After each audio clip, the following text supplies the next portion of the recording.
This word problem says that while at the beach, Daniel buys lunch for his family from a food stand.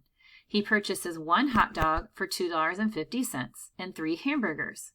If he spent $13 total, write and solve an equation to find H, the amount each hamburger costs. So let's go through the steps over here. The number one thing we're going to do is highlight, circle, or underline important information. So what do we know? We know he purchased 1 hot dog, and it was $2.50.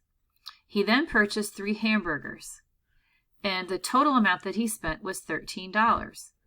The word total is key because it means we're going to be adding things together. What don't we know? Well, we don't know how much each hamburger cost. So that's what our variable H is going to stand for. H is going to stand for the amount of each hamburger. So again, I like to make a little word sentence describing what's going on here.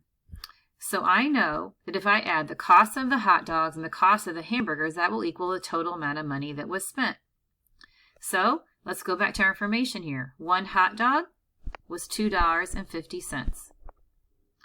Now, I don't know what the total amount of the hamburgers was. I just know that there were 3.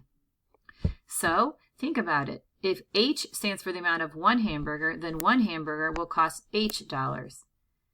2 hamburgers would cost 2 times that, or 2H. 3 hamburgers would cost 3H. And that's what I want. So I'm going to add on the cost of my hamburgers, so it's 3 times whatever the cost of 1 is. And then the total amount of money I spent was $13. So this is the equation we would use to solve that problem.